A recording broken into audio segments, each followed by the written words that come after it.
अस्सलाम वालेकुम दोस्तों, क्या हाल है। उम्मीद करता हूँ कि सब दोस्त खैरियत से होंगे। नदीम वाइस चैनल में खुश आमदीद। बनु उमैया का सबसे हसीन बादशाह सलमान बिन अब्दुल मुल्क, सबसे हसीन 42 साल की उम्र, जवानी। जब इसकी उमैयत को कब्र के करीब किया गया तो लाश हलने लगी।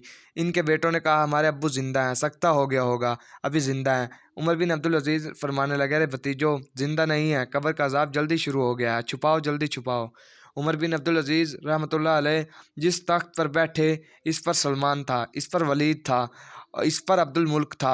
इन तीनों ने अपने मन को राज़ी किया। उमर बिन अब्दुल अजीज़ ने अपने रब को राज़ी किया। जब उमर बिन अब्दुल अजीज़ का वक्त आया, इन्होंने रज़ा बिन हिबा से फरमाया कि मैंने अब्दुल मुल्क बिन मरवान, चचा सुसा जिनकी बेटी फातिमा से शादी हुई थी, मैंने इनको अब्दुल मुल्क बिन मरवान जिनने 10 साल हुकूमत की थी को कब्र में उतारा। कफन की ग्रोह खोल कर देखा तो इनका चेहरा किबला से हट चुका था और रंग काला स्याह हो चुका था।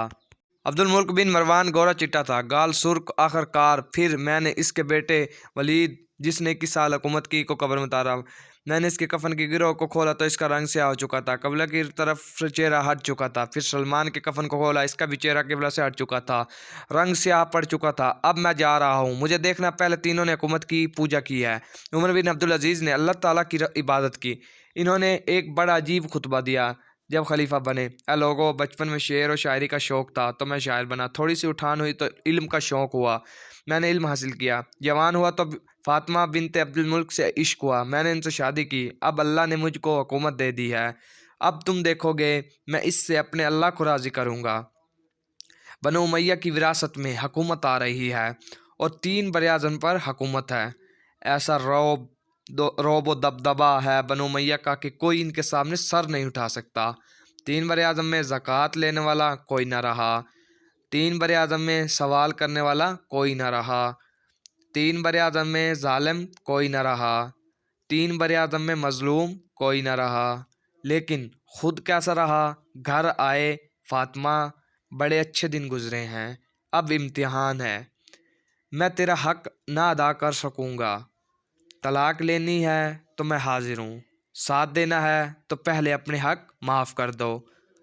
सियासी लिहाज से फातिमा जैसी औरत तारीख़ में नहीं आएगी।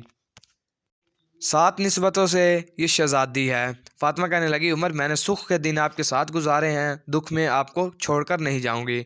जाए, मैंने सारे हक माफ़ किए। फिर उमर बिन अब्दुल अजीज़ की रातें और दिन कैसे गुजरे? मुसल्ले पर रोते रोते वहीं सो जाते और मुसल्ले पर रोते रोते वहीं से उठते।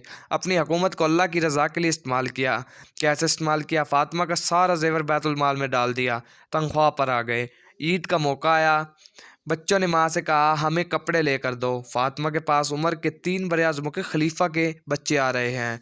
अम्मी जान, अब्बा से कहें ईद आ रही है, हमें ईद के कपड़े ले दें। अब्बा तशरीफ़ लाए।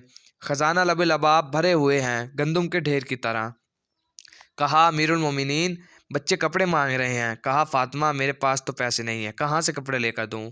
फातिमा ने कहा, फिर बच्चों को क्या करें? कहा, मुझे भी नहीं पता क्या करूँ। तो फातिमा ने कहा, आप ऐसा करें, अगले महीने की तनख्वाह एडवांस ले लें, इससे हम बच्चों के कपड़े ले लेते हैं और मैं मजदूरी करके घर का खर्च चला लूँगी।